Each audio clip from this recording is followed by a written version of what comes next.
اصل آج یہاں آنے کا مقصد وہ یہ کہ اپنی جو کانسٹیٹیوشن ہے اس کو اپ ڈیٹ کریں. جو کامیابی کا کسی بھی آرگنائزیشن، انسان اور کسی بھی ملک کی کامیابی کا جو راز ہے وہ یہ کہ وہ کانسٹنٹلی اڈیپٹ کرے، اپنی غلطیوں سے سیکھیں اور پھر چینج کریں اپنے آپ کو. جو کانسٹیٹیوشن ہے وہ بھی ایک ایسی ہے کہ وہ ہم نے بڑی آئیڈیلزم میں آج سے 26 سال پہلے کانسٹیٹیوشن بنائی تھی. پھر اپنے تجربے سے ہم ریئلائز کرتے گئے کہ کئی چیزیں پریکٹیکل نہیں ہیں اس کے اندر، اور کئی ہم بہت ہی آئیڈیلسٹک تھے، اور پھر ملک کی بھی چیزیں دیکھتے دیکھتے ہم نے چینج بھی کیا اور اڈیپٹ بھی کیا. لیکن ایک نتیجے پہ ہم آ گئے، اور میں خاص طور پہ کیونکہ میں نے تو ساری پارٹی کی ایولیوشن دیکھی ہے. مجھے تو وہ دن یاد ہے جب ہماری سینٹرل ایگزیکٹو کی میٹنگ جب ہوتی تھی تو مشکل سے ہمارے 25 لوگ میٹنگ میں ہوتے تھے سینٹرل ایگزیکٹو کی، اور وہ پھر ہم جب تصویر لینا چاہتے تھے نا، وہ میڈیا کے لیے تصویر دینا چاہتے تھے، تو ہمیں پھر وہ ملازم کو بھی وہاں بٹھانا پڑتا تھا تاکہ وہ لگے کہ پارٹی میں زیادہ لوگ ہیں. اور مجھے اپنی عورتوں کی تنظیم بھی بڑی اچھی طرح یاد ہے. جب ہم عورتوں کی میٹنگ کرتے تھے تو وہ بھی پھر اپنے گھر کی ملازمہ بھی لے کے آیا کرتی تھی تاکہ وہ تھوڑا نمبر لگے کہ ہماری کوئی عورتوں کی بھی تنظیم ہے. تو وہ ایک ایسی پارٹی کی ایولیوشن اس کی ہوئی جو کسی اور پاکستان کی تاریخ میں پولیٹیکل پارٹی کی ایسی ایولیوشن نہیں ہوئی. ایک ہی پارٹی تھی پیپلز پارٹی جو کہ ہمارے سامنے 4 سال میں ایک دم اقتدار میں آ گئی، لیکن وہ اس پروسیس سے نہیں گزری جس پروسیس سے ہم گزرے. اور وہ جو 2 مین پارٹیز تھی، 2 پارٹی سسٹم، وہ ہمارے سامنے دونوں پارٹیز سکڑتی گئی ہیں. جو کہ فیڈرل پارٹیز تھی وہ چھوٹی ہوتی ہوتی اب رہ گئی ہیں پروونسز بھی، اس کے بھی ایک سینٹرل پنجاب میں رہ گئی ہے، انٹیریئر سندھ کی پارٹی رہ گئی. تو ہمیں ان سے بھی سیکھنا چاہیے کہ کیا وجہ ہے. ایک انسان اپنی غلطیوں سے سیکھتا ہے، ایک دوسروں کی غلطیوں سے سیکھتا ہے. تو ہم نے جو سب سے چیز ریئلائز کی کہ پارٹی کبھی گرو کر ہی نہیں سکتی اگر وہ ادارہ نہیں بنتی اور اس میں میرٹ نہیں ہوتا. اور میرٹ تب آتا ہے جب پارٹی کے اندر الیکشنز ہوتے ہیں. اور ہمارا انفارچونیٹلی ہم نے بڑے ایمبیشس الیکشنز کروائے تھے. ایک بہت بڑا الیکشن کروایا 11 مہینے کا، اور اس کے اندر بڑی ہمیں مشکلات کے سامنا کرنا پڑا کیونکہ پاکستان میں کوئی پریسیڈنس ہی نہیں ہے الیکشنز کا پارٹی کے اندر. تو ہم نے اپنی طرف سے ایک پورا سسٹم ڈیولپ کرنے کی کوشش کی جو پوری طرح کامیاب نہیں ہوا. پھر ہم نے دوسری دفعہ ٹیکنالوجی کا استعمال کیا، وہ بھی انفارچونیٹلی وہ سسٹم ایسا تھا کہ پریکٹیکل جب اینڈ میں ہم نے اس کو ٹیسٹ کیا تو وہ ٹیکنالوجی وہ کامیاب نہیں ہوا. تو پارٹی کے الیکشنز کی سب سے امپورٹنٹ چیز یہ ہوتی ہے کہ جو الیکشن ہو وہ فری اینڈ فیئر ہو، لوگ سمجھیں اس کو پروسیس میں بلیو کریں. اگر آپ کا الیکٹرل پروسیس ٹھیک نہیں ہے تو بجائے وہ پارٹی کو مضبوط کرنے کی وہ کمزور کر دیتا ہے.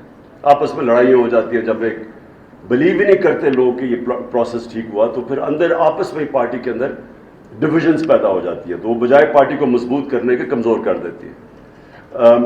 جس طرح کرکٹ کی دنیا میں جب نیوٹرل امپائرز آئے، نیوٹرل امپائر سے پہلے بھی ایک کرکٹ کی 150 سالہ تاریخ تھی، اور نیوٹرل امپائرز کے باہر بعد بھی جو کرکٹ دیکھتے ہیں انہوں نے ایک اس کا وہ جو فیز دیکھا ہے. نیوٹرل امپائرز آنے سے پہلے اپنے اپنے امپائرز ہوتے تھے، اور زیادہ تر کرکٹ گراؤنڈوں کے اوپر لڑائیاں ہوتی تھی. جو ہارتا تھا وہ کہتا تھا امپائرز کی وجہ سے ہار گیا، اور بڑی بدمزگی ہوتی تھی. جب سے نیوٹرل امپائرز آئے، اور اس میں ہم پائنیئرز تھے، سب سے پہلے پاکستان نے اس کو چیمپئن کیا، اور ہم نے 1986 میں پہلی دفعہ دنیا میں نیوٹرل امپائرز کھڑے کیے. اور اس سے کیا ہوا کہ آج آپ کرکٹ کی دنیا میں دیکھیں کہ سارے جو ہارتا ہے وہ ہار ایکسیپٹ کر جاتا ہے، امپائرز کے اوپر نہیں ڈالتا. بالکل چینج آ گیا. تو اسی طرح ہمارا بھی پرابلم یہ ہے کہ ہمارا پاکستان کے الیکشنز جو ہوتے ہیں، کوئی بھی الیکشنز کے اندر سوائے 1970 کے جو بہت اچھا الیکشن ہوا تھا، اس کے علاوہ کوئی بھی الیکشن ایسا نہیں کہ جو ہارتا ہے وہ مانے کہ جی میں صاف اور شفاف الیکشنز کی وجہ سے ہارا ہوں. اسی لیے ہم نے یہ ای وی ایمز کا پوری کوشش کی. 2 سال 2.5 سال سے ہر کیبنٹ میٹنگ میں پوچھتا تھا ای وی ایمز کا پروگریس. اور ہمیں بدقسمتی سے یہ جو الیکشن کمشنر ہے اس نے پوری کوشش کی اس کو سیبوٹاج کرنے کی. اس نے حالانکہ الیکشن کمیشن کا تو کام ہے جو گورنمنٹ ایک الیکٹرل پروسیس دیتی ہے اس کو امپلیمنٹ کرے. اس نے پورا زور لگایا ای وی ایم مشینز نہ آنے پہ, اور اس کی وجہ تھی کیونکہ وہ 2 پارٹیز نے بھی اپوز کیا اس کو, اور اس کی بھی وجہ ہے کیونکہ ان کا سسٹم بنا ہوا ہے الیکشنز کی ریگنگ کا. ابھی جو یہ 20 بائی الیکشنز ہوئے, آخری 2 ہفتے ہماری پارٹی کی سب سے بڑا جو ہمارے آپس میں ہم بیٹھتے تھے اور جو سب سے بڑا کنسرن تھا اور ساری کوششیں کیا ہو رہی تھی کہ ان کو الیکشن میں دھاندلی کرنے سے کیسے روکنا ہے. کوئی دنیا میں سوچے کہ ایسی برطانیہ میں الیکشن ہو تو سوچیں کبھی یہ کوئی تصور بھی نہیں کر سکتا کہ آپ دوسروں کو دھاندلی کرنے سے کیسے روکتے ہیں. 2 ہفتے پہلے میٹنگز ہو رہی ہیں کہ کیا کیا طریقے ہیں دھاندلی کے, ہم نے روکنا کیسے ان کو. اور پٹن کی رپورٹ تھی, یہ جو این جی او ہے الیکشنز کے اوپر, فری اینڈ فیئر الیکشنز پہ, اس کی رپورٹ ہے این جی او کی کہ 163 طریقے ہیں دھاندلی کے, اور ایک دفعہ ای وی ایم مشینز آ جائے تو 130 ختم ہو جاتے ہیں, یعنی 130 طریقے دھاندلی کے ایلیمنیٹ ہو جاتے ہیں. تو اسی لیے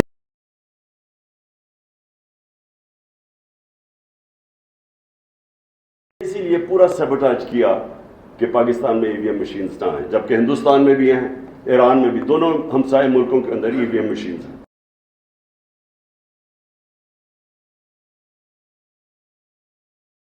میریٹوکریسی تب آئے گی.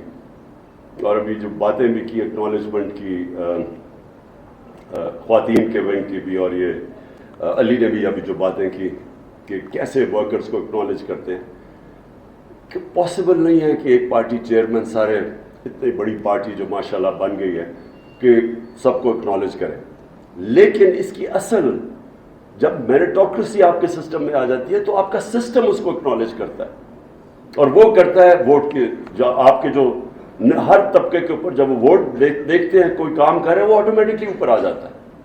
اور ہماری جدھر میں سمجھتا ہوں کہ پارٹی صحیح معنی میں چلی وہ ہماری انصاف اسٹوڈنٹ فیڈریشن پختونخوا کے اندر تھی.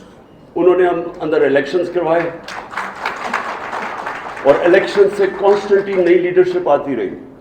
تو جو آج بھی ان کے ہمارے جو لیڈرز نکلے ہیں مراد سعید کے بعد, وہ سارے آئی ایس ایف سے اوپر ڈیولپ ہو کے آئے ہیں.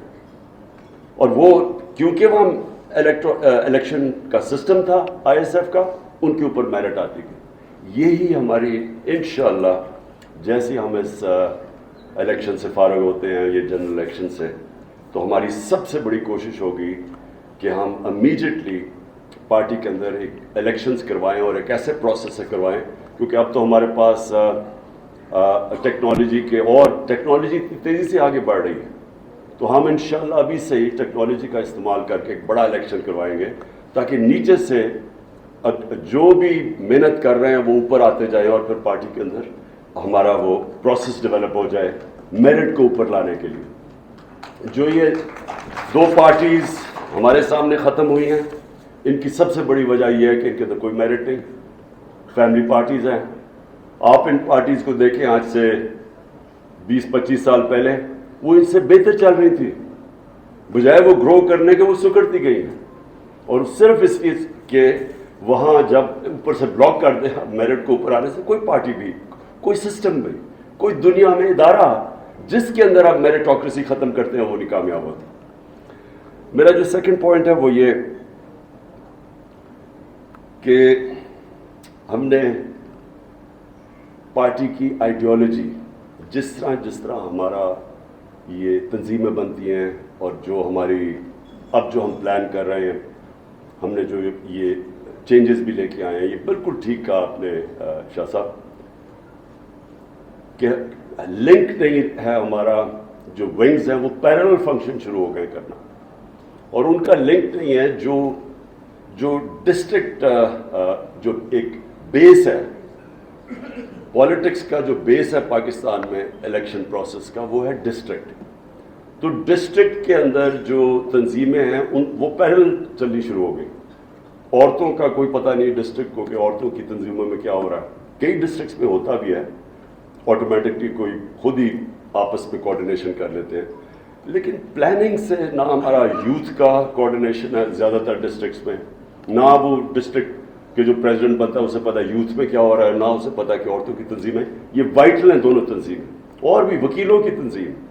اب ہم نے ریئلائز کیا کہ وکیل وائٹل ہے ہماری پارٹی کے لیے. اور جو پارٹی کی ایولیوشن ہوئی 26 سال میں، جب ہمیں 2018 میں فیڈرل گورنمنٹ میں ہم پاور میں آئے تو بالکل ہی ڈسکنیکٹ ہو گیا پارٹی کی تنظیم کا اور گورنمنٹ کا، کیونکہ ہم پہلی دفعہ گورنمنٹ میں آئے تھے تو ہم سارے گورنمنٹ کے اوپر کانسنٹریشن ہماری ہو گئی، تو پارٹی تنظیم کے اوپر ہمارے پاس ٹائم ہی نہیں تھا.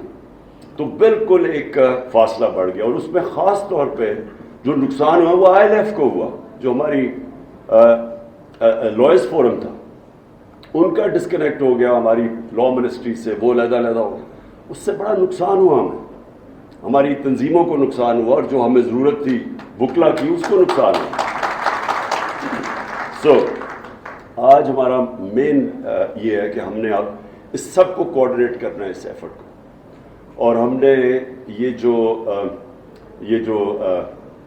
ایک طرح مثلا عورتوں کی، یوتھ کی، ISF کی، ان کی گروتھ بھی نہ روکے، کیونکہ ایک ورٹیکل ان کا اوپر تک ہونا چاہیے سسٹم، وہ اکنالج کرے کہ کون سی عورتیں پرفارم کریں گی، لیکن ساتھ ساتھ ان کی کوآرڈینیشن بھی ڈسٹرکٹ لیول پہ ہو. تو یہ ہم نے اب آج فیصلہ کیا کہ یہ دونوں چیزیں ساتھ ساتھ چلیں. اچھا، جو نظریہ ہے پارٹی کا یہ بڑا امپورٹنٹ ہے. میں نے ریئلائز کیا یہ 4 مہینوں میں، یہ 3.5 مہینہ میں، کہ ہماری اپنے پارٹی کے لوگ، ہمارے عہدیدار، میں نے ریئلائز کیا ان کو بھی پوری طرح ہمارے جو میں نظریہ لے کے 26 سال پہلے نکلا تھا، میں نے ریئلائز کیا ان کو بھی نہیں سمجھ اس کی. ہم کنفیوز کر جاتے ہیں کہ ہمارا پالیٹکس میں آنے کا مقصد کیا ہے، اسے کنفیوز کر دیتے ہیں، جو کہ پاکستان میں پاور پالیٹکس ہے. پلیز یہ ریئلائز کریں، 2 مختلف چیزیں ہیں. پاکستان اگر آج مشکل میں پڑا ہوا ہے تو اس کی بہت بڑی وجہ ہماری پاور پالیٹکس ہے. پاور پالیٹکس کا مطلب کہ کوئی نظریہ نہیں ہے اس میں، وہ صرف ہوتا ہے پاور میں آنے کے لیے کیا کرو.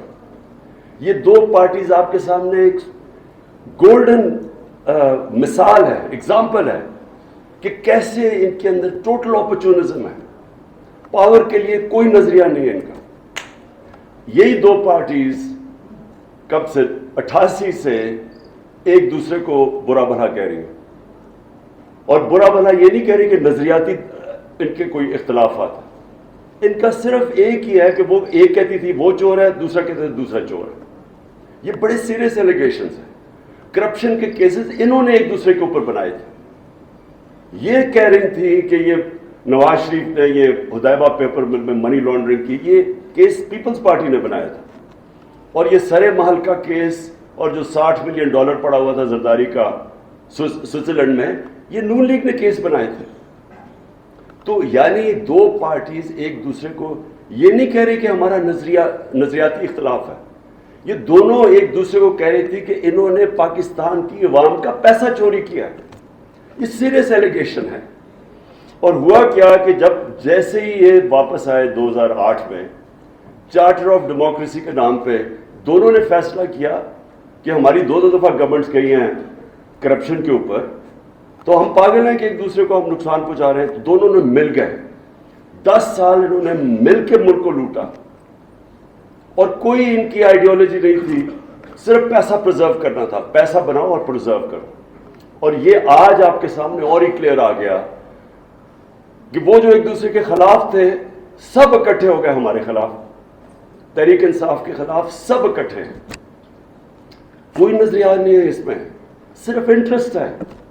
اور انہوں نے جو ملک کے ساتھ کیا کہ انہوں نے ایک گورنمنٹ کو ڈی سٹیبلائز کیا، اس لیے نہیں کہ وہ گورنمنٹ کرپشن کر رہی تھی، اس لیے نہیں کہ وہ ملک کی معیشت کو صحیح راستے پہ نہیں لے کے جا رہی تھی.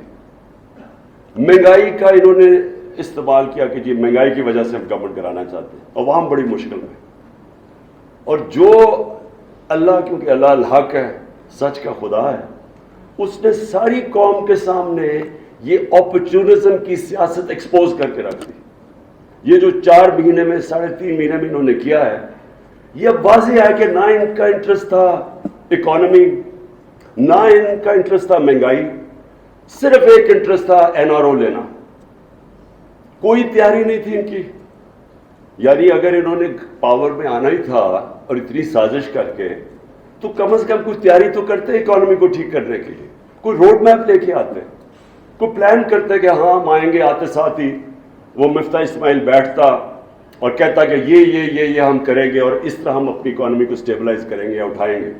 کوئی پلان نہیں تھا. پلان صرف ایک تھا, اسمبلی میں انہوں نے کیسے امینڈمنٹ پاس کر کے تو نیب کے قانون کو امینڈ کرنا تھا, اور 1100 ارب روپیہ. یہ امیجن کریں کہ قوم ان 3.5 مہینے میں مہنگائی میں ڈوب گئی ہے, اکانومی بالکل ڈیفالٹ کی طرف جا رہی ہے. ان کی اچیومنٹ ایک ہے کہ 1100 ارب روپیہ ان کی کرپشن کا انہوں نے امینڈمنٹ پاس کر کے اس کو معاف کروانے کی کوشش کی, یعنی دوسرا NRO لینے کی کوشش کی. میں صرف سب کے سامنے ذرا یہ ان کی جو اچیومنٹس ہیں میں وہ بتانا چاہتا ہوں. NRO صرف ایک ہی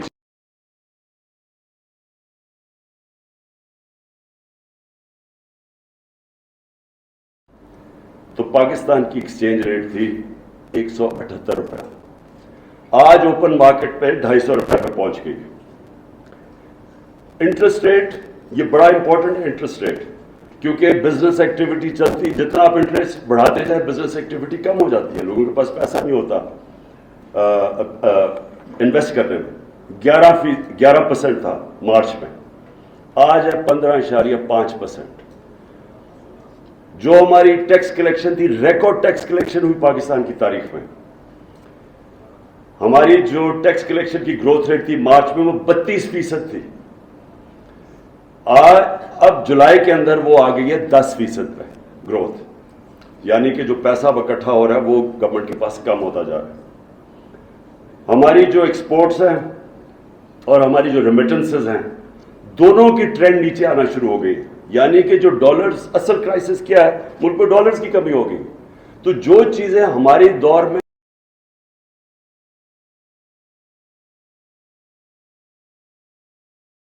وہ دونوں کے اندر کمی آنی شروع ہو گئی. یہ سب سے خطرناک چیز اس لیے ہے کہ یہ ہمیں لے کے جا رہی ہے اب ڈیفالٹ کی طرف. اس کے بعد جو ان کی وجہ سے ڈالرز, اصل بیرونی جو خسارہ ہے وہ سب سے زیادہ تنگ کرتا ہے ہمیں.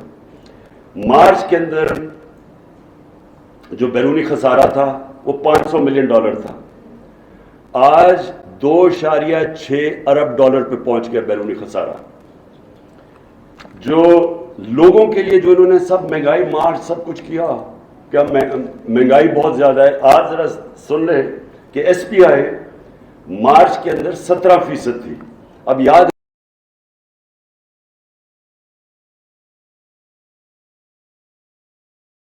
کموڈٹی سپر سائیکل, یعنی جو قیمتیں اوپر گئی تھی تیل کی, وہ ہمارے دور میں بھی چلی گئی تھی. اس کے باوجود ہمارا جو SPI انفلیشن تھی, جو مہنگائی تھی, وہ 17% تھی, آج 38% ہے, 38%. اور جو گروتھ, جو یہ بھی خطرناک ہے, جو ہم نے ان دونوں حکومتوں سے کرونا کے باوجود سب سے زیادہ نوکریاں ہمارے دور میں دی گئی تھی.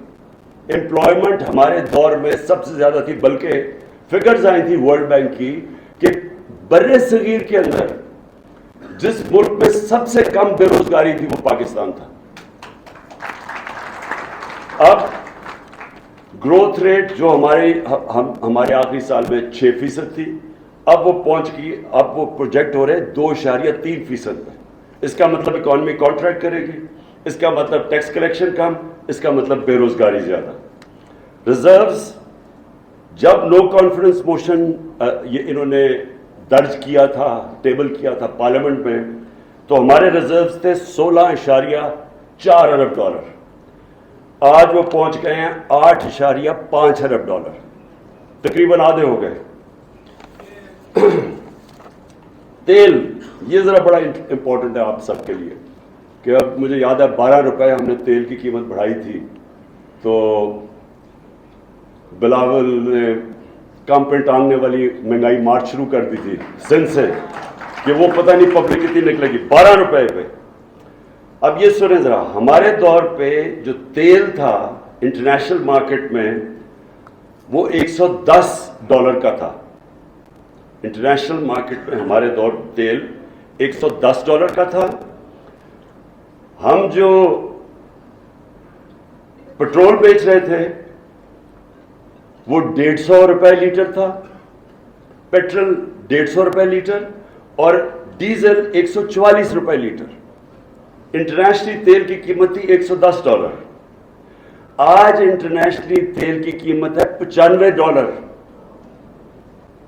اور ڈیزل بک رہا پیٹرول بک رہا ہے $227 لیٹر اور ڈیزل ہے $244 لیٹر، جبکہ آپ کے سامنے۔ اور اس کے علاوہ جو عام لوگ استعمال کرتے ہیں کوکنگ آئل، گھی، اس کی قیمت نیچے آ گئی انٹرنیشنل مارکیٹ میں، لیکن یہاں $200 اوپر چلی گئی ہے گھی یا کوکنگ آئل کی قیمت۔ جو اور بڑی خطرناک چیز ہے وہ ہے large scale manufacturing, industrial growth, جس کی وجہ سے نوکریاں ملتی ہیں، گروتھ ریٹ بڑھتی ہے۔ تو ہماری مارچ کے اندر یہ بڑا امپورٹنٹ آپ کے لیے، لارج اسکیل مینوفیکچرنگ کی گروتھ 26% تھی، آج وہ مئی کے اندر وہ 10% پہ آ گئی تھی، 26 سے 10% پہ، اور آگے جو حالات نظر آ رہے ہیں وہ اس سے بھی نیچے آئیں گے۔ بجلی لوڈ شیڈنگ ہمارے دور میں اور آج کمپیئر کر لیں، اب لوڈ شیڈنگ کدھر ہے۔ کہنے کا میرا مقصد یہ ہے کہ جب انہوں نے یہ سازش کے تحت ہماری گورنمنٹ گرائی تھی تو پاکستان میں کون سا بڑا کرائسس آیا تھا؟ کیا ضرورت پڑی تھی ان لوگوں کو جو دیکھ رہے تھے یہ سازش ہو رہی ہے اور انہوں نے فیصلہ کیا کہ جی ہم کچھ نہیں کریں گے؟ آج وہ بھی ذمہ دار ہے یہ جو ہو رہا ہے ملک کے ساتھ۔ آج چوتھے نمبر پہ اب پاکستان دنیا میں وہ ملک جو سری لنکا کے بعد ڈیفالٹ کرنے جا رہا ہے، چوتھے نمبر پہ ہے۔ یہ جو ملک ادھر جا رہا تھا، جدھر یہ اب جا رہا ہے، پتہ نہیں کتنی دیر لگے گی کہ اس ملک کو آپ واپس اٹھائیں گے، کیونکہ اس کے بھی ڈائنامکس ہے۔ جب بزنس کانفیڈنس ہی ختم ہو جاتا ہے، آج جب آرمی چیف کال کر رہے ہیں امریکنوں کو کہ وہ شرون کو کہ جناب ہمیں IMF سے سفارش کر کے ہمیں وہ پیسے دلوا دیں، آپ سوچیں کہ ملک کا کیا حال ہے۔ یعنی یہ اگر گورنمنٹ کے اندر یہ حالات ہیں کہ گورنمنٹ کی کریڈیبلٹی اتنی نیچے چلی گئی ہے کہ ان کو آرمی چیف کو کہنا پڑ رہا ہے کہ جی ان کو ٹیلی فون کریں، اور گورنمنٹ کا سوچے کہ نہ ان کی باہر کریڈیبلٹی رہ گئی ہے۔ وہ آپ نے شہباز شریف کی وہ ویڈیو دیکھ ہی لی ہوگی، وہ میں نے ویسے کافی دفعہ ویڈیو چلوائی تھی کہ ہم مجبور ہیں، میں بھیک مانگنے نہیں آیا۔ وہ آپ نے تو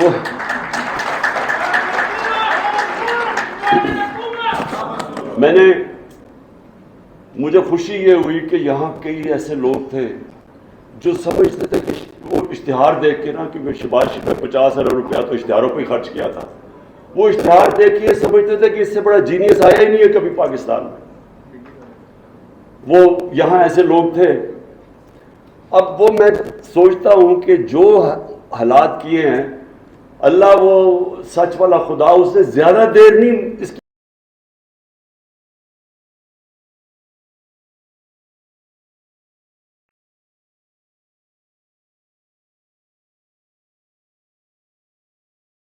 ملک کے اندر کبھی بھی کوئی اصلاحات کی ہیں، نہ انہوں نے کبھی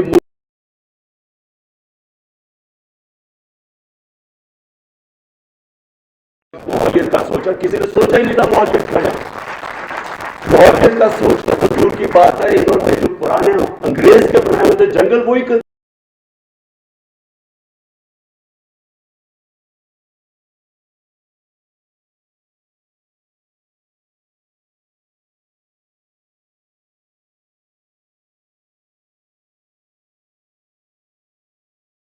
ہمارے آنے والی جنریشنز کے لیے کیا ہے۔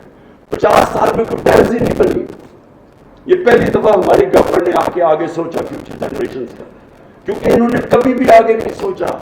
یہ جو آج بجلی کا کرائسس آیا ہوا ہے, انہوں نے یہی نہیں سوچا کہ ہم اپنے جو بجلی بنائیں وہ اپنی لوکل ریسورس پانی پہ بنائیں جدھر ہماری ایڈوانٹیج ہے. انہوں نے بجلی وہ کمیشنز کے اوپر باہر سے امپورٹڈ فیول کے اوپر بنا دی. اب پیسہ ہی نہیں ہے امپورٹڈ فیولز یعنی کوئلہ, ایل این جی, جو تیل ہے, ہمارے پاس پیسہ ہی نہیں ہے, فورن ایکسچینج ہی نہیں ہے کہ وہ امپورٹ کرے. تو بجلی گھر بنے ہوئے ہیں, ان کے پیسہ بھی ہم دے رہے ہیں, کیپیسٹی پیمنٹس. بجلی بنائیں ہم نہ بنائیں ہم ان کو پیسے دے رہے ہیں, لیکن ہمارے پاس پیسہ ہی نہیں ان کو چلانے کے لیے. لہٰذا لوڈ شیڈنگ کی سارے ریکارڈ ٹوٹ گئے. یہ وہ لوگ ہیں, یہ دونوں پارٹیز. آپ 90s میں دیکھیں, ڈاکٹر اشرف حسین نے کتاب لکھی ہوئی ہے, اس کتاب میں انہوں نے بتایا کہ کیسے ہندوستان پھر بنگلہ دیش 90s کے بعد ہمارے سے دونوں ملک آگے نکل گئے. اور وہ کیوں نکلے؟ وہ اس لیے نکلے کہ وہاں پھر ان کی گورنمنٹ ٹھیک ہو گئی اور ہمارے یہ دو فیملیز آگے ملک کو لوٹنے کے لیے. ان کی دولت کا ان کو خود بھی نہیں پتا کتنا ہے.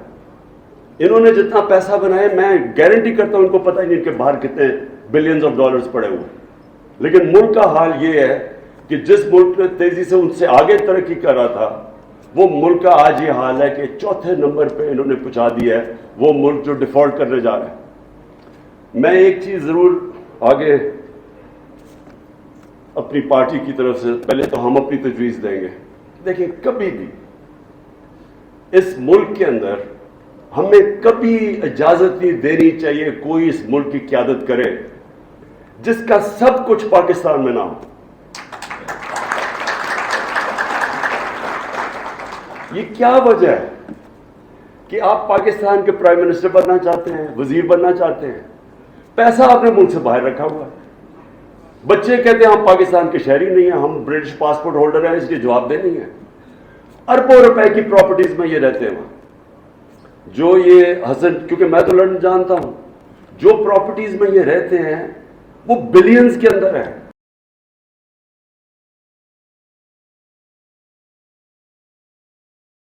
یہ اور اس کے بچے رہ رہے ہیں. برطانیہ کا 6 کروڑ آبادی ہے, ہماری 22 کروڑ ہے, اس کی 6 کروڑ, ان کا 50 گنا زیادہ ہمارے سے جی ڈی پی ہے. ان کی سالانہ آمدنی 50 گنا ہمارے سے زیادہ ہے. ان کا کوئی پرائم منسٹر نہیں رہ سکتا مے فیئر اور ہائیڈ پارک میں جس طرح یہ نواز شریف اور اس کے بچے رہ رہے ہیں, اور ایک نہیں بتا سکتے کہ پیسہ کیسے گیا پاکستان سے باہر.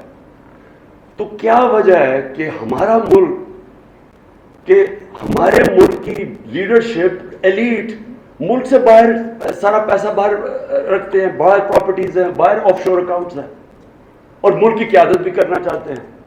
اگر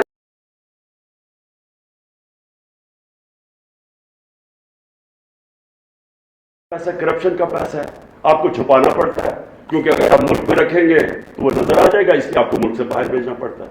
زیادہ تر ڈیولپنگ ورلڈ کے اندر ایلیٹس اس طرح پیسہ باہر بھیجتی ہے, کیونکہ وہ اربوں میں جب پیسہ بناتی ہیں تو وہ تو بستر کے نیچے نہیں چھپ سکتا. وہ کبھی کبھی وہ جس طرح کوئی سندھی پولیٹیشین تھا, اس کے گھر کے اندر ہی سونا پتہ نہیں کتنا ملا, عموماً وہ باہر بھیج دیتے ہیں پیسہ. یا پھر آپ ٹیکس بچانا چاہتے ہیں اس لیے آپ پیسہ باہر بھیج دیتے ہیں, یہ بھی بڑے بزنسز بھیجتے ہیں. لیکن تیسرا ایک کیٹیگری ہے جو ایک سمجھتی ہے کہ پاکستان چلے گا ہی نہیں آگے, یعنی پاکستان کسی ٹائم پہ بینکرپٹ ہو سکتا ہے.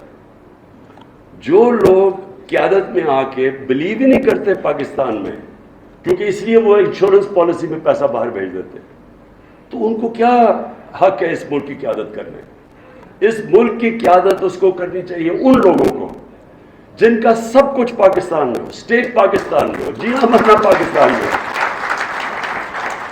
اور یہ آپ سے نہیں ہے, یہ ہماری بڑی بدقسمتی ہے کہ ہم نے اپنی آنکھوں کے سامنے دیکھا کہ یہاں کی لیڈرشپ کھلے عام لندن کے اندر کچھ پراپرٹیز لینی شروع کر دی. اب یہ نہیں, وزیروں کی بھی پراپرٹیز ہے باہر, پھر بزنسز بھی پراپرٹیز باہر لے جاتے ہیں, ہمارے بڑے بڑے ایکسپورٹرز وہ بھی پھر باہر پراپرٹیز لے جاتے ہیں. اور یہ آج سب سے بڑا کرائسس ہے, ڈالر کا کرائسس آیا ہوا ہے. تو دوسرے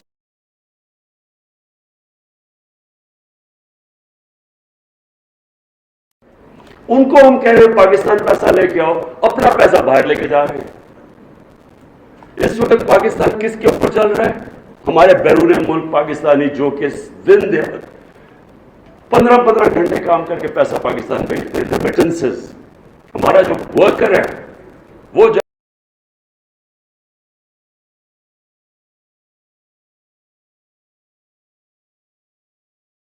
جب تک ہم ملک کے اندر اس طرح کی قیادت کا راستہ نہیں بند کریں، جو بلیو کرتے ہیں اس ملک کے اندر، جو کہتا ہے کہ اگر ملک نیچے جائے گا تو میں بھی ساتھ نیچے جاؤں گا، وہ پھر دن رات کام کرے گا اپنے ملک کے لیے. وہ لوگ جن کا سٹیک ہی نہیں ہے، آپ سوچیں 30% روپیہ ڈیویلیو ہوا ہے، 30% ہمارا روپیہ ڈیویلیو ہوا ہے. یہ 3 یا 4 ماہ میں ریکارڈ ٹوٹ گئے، اتنے تھوڑے ٹائم میں اتنا روپیہ گرا ہے. لیکن ان لوگوں کو، یہ میں دیکھ رہا تھا کہ ان کی تصویر آئی، سب ہنس رہے تھے.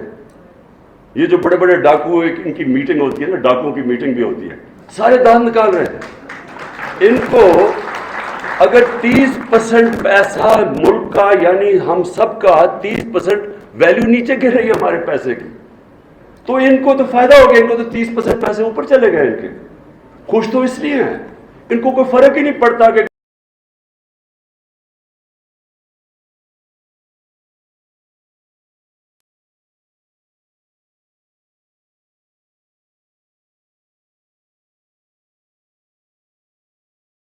ایک تجویز ہے کہ لیڈرز لیڈ بائی ایگزامپل.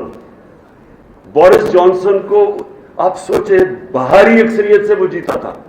میں ان ڈیموکریسیز کی بات کر رہا ہوں، وہ کیوں چلتی ہیں، ملک خوشحال کیوں ہوتے ہیں. بورس جانسن آپ سوچیں کہ اس کو بھاری اکثریت سے جیتا، اس نے ایک گیٹ ٹوگیدر کر دی اپنے باہر، اپنے آفس کے باہر گارڈن کے اندر. انہوں نے کہا جی کرونا کا دن تھے، سوشل ڈسٹینسنگ تھی، تو لوگوں کے لیے آپ نے یہ قانون بنایا تھا اور خود آپ یہ کر رہے ہیں. ایک آدمی کو پارٹی نے، اس کی پارٹی نے نکال دیا اس کو. سوچیں کہ اس سے کہا کہ اس نے ہی did not lead by example. لوگوں کو کچھ کہہ رہا تھا اور خود کچھ کر رہا ہے، یا لوگوں کو کہہ رہے پیسے پاکستان لے کے چوری کر کے پیسہ باہر لے کے جا رہے ہیں. اور افسوس کی بات یہ ہے کہ ہمارے یہاں میڈیا میں لوگ بیٹھے ہوئے جو ان کی ڈیفینڈ کرتے ہیں. شرم کی بات ہے کہ ان لوگوں کو ڈیفینڈ کرتے ہیں، پتہ ہے کہ ان کا چوری کا پیسہ ہے، پتہ ہے کہ ملک میں ڈالر کرائسس ہے. اس وقت تو ہمیں سب کو، سارے پاکستانیوں کو کہنا چاہیے کہ آپ نے کوئی پاکستان سے باہر انویسٹمنٹ نہیں کرنی، پیسہ باہر نہیں لے کے جانا، پرائیویٹ پراپرٹیز اور یہ اور وہ. اس وقت تو سب کو ایمرجنسی ہمیں کر دینی چاہیے کہ اپنے ڈالر پاکستان میں رکھنا ہے. اور اتنا پیسہ یہ ہم کر سکتے ہیں، لیکن یہ لوگ کیوں نہیں کر سکتے؟ کیونکہ سب کو پتہ ہے کہ ان کا پیسہ باہر پڑا ہوا. اس لیے انشاءاللہ ہماری پارٹی کی کانسٹیٹیوشن میں آئے گا کہ کوئی بھی پارٹی کی قیادت نہیں کر سکتا جس کا پیسہ، جس کا جینا مرنا، جس کی پراپرٹیز پاکستان کے اندر نہیں ہو.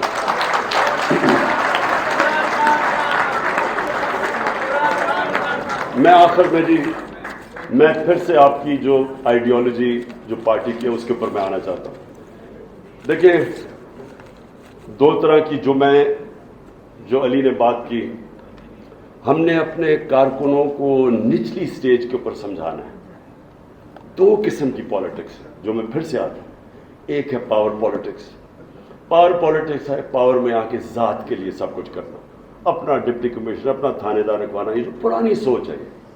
اور دوسری ہے جدھر پالیٹکس عبادت بن جاتی ہے، جدھر آپ ایک بڑے مقصد کے لیے پالیٹکس کرتے ہیں، جدھر آپ اپنی ذات سے باہر نکلاتے ہیں. یہ جو ہے ہم نے اپنے کارکنوں کے اندر، اپنے اور انشاءاللہ اپنے بچوں کے اندر یہ فیڈ کر دیں گے. میں نے یہ فیصلہ کیا کہ ہم نے اپنی پارٹی کی آئیڈیالوجی کے اوپر پورا زور لگانا ہے. میں آپ یقین کریں کہ میں یہ دیکھ رہا تھا جس دن ہمیں انہوں نے میں یہ جب اپنے ادھر پرائم منسٹر ہاؤس سے اپنی ڈائری پکڑ کے جب میں گھر گیا تو میں نے اگلے دن میں اور بشرا بیگم اگلے دن آرام سے بیٹھے سوچ رہے تھے کہ چلیں بڑی دیر کے بعد ریسٹ ملا تو آرام سے ہم ریلیکس کریں گے، اور ہم شام کو رات کو بڑی دیر کے بعد فلمیں دیکھ رہے تھے، کوئی ٹی وی بھی دیکھ رہے تھے. تو ایک دم میں فون بھی نہیں میں دیکھ رہا تھا، اس لیے کہ جب میری تو زندگی گزری ہے نا اونچ نیچ میں. ہارتے ہیں تو آپ کیا ہوتا ہے, جیتتے ہیں آپ کیا ہوتا ہے. ہارتے ہیں آپ کے رشتہ دار بھی آپ سے منہ پھیر لیتے ہیں, جیتتے ہیں تو آپ کی ساری دنیا آپ کے پاس آ جاتی ہے. اور تو میں نے تو ساری زندگی دیکھا ہے. تو میں نے سوچا کہ چلے آفس سے آ گئے ہیں تو آج بڑا کیا فائدہ فون دیکھنے کا, کیونکہ وہ سارے ہی خوش ہو رہے ہوں گے لوگ اندر سے جو ہمارے دشمن ہیں. تو ایسی میں نے فون دیکھا کوئی 11 بجے, تو میں اس فون کے اوپر دیکھ رہا ہوں کہ پبلک سڑکوں کے اوپر نکلی ہوئی ہے. اس کے بعد تھوڑی دیر کے بعد ٹی وی لگایا, ہم نے ٹی وی کے اندر دیکھا کہ پبلک, تو جو پبلک نکلی اس دن, میں آپ یقین کریں کہ ساری میری جو اسٹرگل ہے, سب سے زیادہ خوشی مجھے اس دن اس لیے ہوئی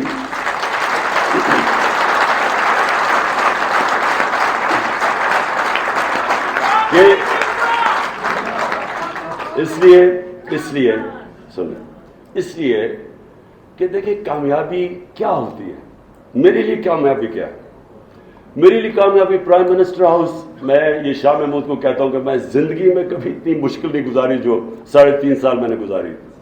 یعنی اتنا مشکل تھا وہ, کیونکہ ہر روز کوئی نیا مسئلہ آ جاتا تھا اور کوئی چھٹیاں نہیں تھی. 5 دن گھر سے باہر رات کو کھانے بھی کھائے 3.5 سال میں, کئی چھٹیاں, ہالیڈیز کچھ نہیں.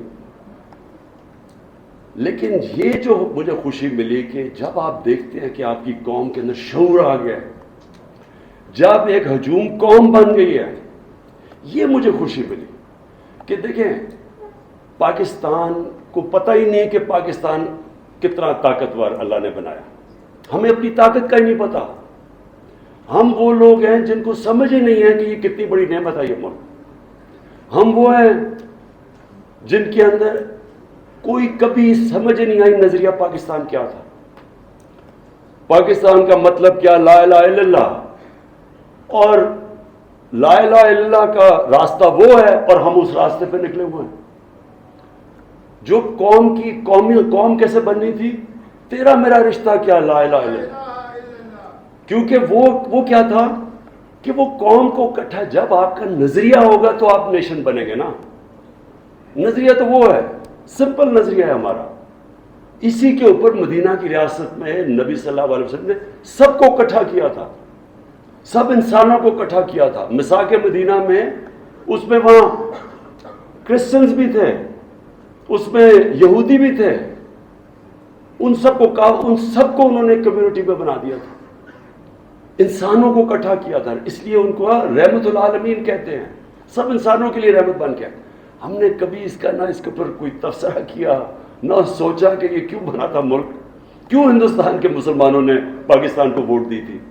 کیونکہ وہ ایک بڑا خواب تھا پاکستان کا, اس کے اوپر آئے نہیں, اور آہستہ آہستہ ہم ادھر نکل گئے جدھر یہ جو آج ہمارے حالات ہیں. اس سے ہم نکلیں گے یہ نظریے کی وجہ سے, جب پاکستانی یہ ریلائز کر لیں گے کہ ہم ایک بڑے مقصد کے لیے بنے تھے اور ہم ایک قوم ہیں. تو قوموں کے لیے یہ قرضہ اتارنا کوئی مشکل کام نہیں. آپ کے اس وقت 1 کروڑ باہر پاکستانی ہیں, 1 کروڑ ہے باہر پاکستانی. جس دن ہم نے ان کو موبلائز کر لیا, یہ قرضہ آسانی سے آپ کا اتر جائے گا. کیونکہ میں تو جانتا ہوں پاکستانیوں کو باہر, میرا سب سے زیادہ کنیکشن ہے. وہ لوگ ہیں جو کہ ہمیں شارٹ ٹرم کے اندر یہ جو ڈالر ڈیفیسٹ ہے ہمارا وہ اتار دیں گے, لیکن وہ تب جب ان کو پرائیڈ ہوگی اپنے ملک سے. اس وقت ان کو ملک نہیں نظر آتا. یہ جب اوپر چور سارے اکٹھے دیکھتے ہیں, روگز گیلری کو اکٹھا دیکھتے ہیں آپ, تو قوم نہیں لگتی, لوگ ڈر جاتے ہیں. ریمیٹنسز گر رہی ہیں ہماری, کیونکہ ان کو کانفیڈنس چلا گیا. روشن ڈیجیٹل پاکستان میں جو گرو کر رہا تھا وہ نیچے چلا گیا. بیرون ملک پاکستان میں کانفیڈنس نہیں ہے اس وقت. یہ جب کانفیڈنس آ گیا, آپ یقین کریں کہ یہ ہم سارے کرائسس سے نکل جائیں گے. اس لیے انشاءاللہ ہم نے اپنی آئیڈیالوجی لوگوں کو بتانی ہے. میں نے جب یہ کیمرے جاتے ہیں, جب ہم کال دیتے ہیں,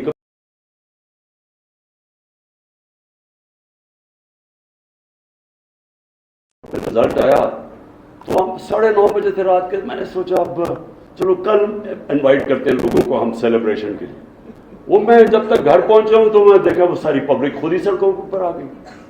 تو یہ ملک, تو یہ قوم بننے جا رہی ہے,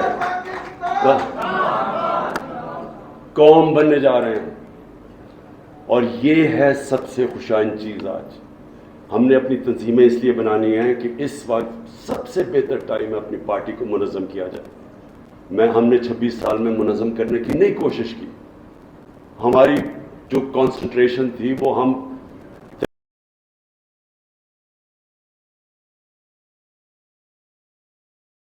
پارٹی بنانے کی تھی. اور جب پارٹی بنتی ہے اس کی نظریہ ہمیشہ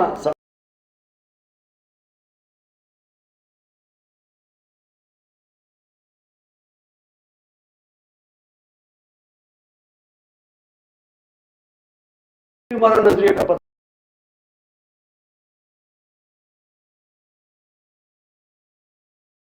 مائک لے کے جاتے ہیں تو میں حیران ہوتا ہوں کہ وہ بھی سمجھ گئے ہیں کہ لا الہ الا اللہ پاکستان کا مطلب. لیکن بدقسمتی سے میری پارٹی کو ابھی تک پوری طرح میرا نظریہ نہیں پتا چلا. تو اس لیے میں نے یہ فیصلہ کیا کہ پارٹی کو منظم کریں ہم, اور انشاءاللہ پھر ان کی نظریاتی طور پہ اس کو مضبوط کریں, اور انشاءاللہ اس اگلی الیکشن کے اندر 2/3 اکثریت کی انشاءاللہ.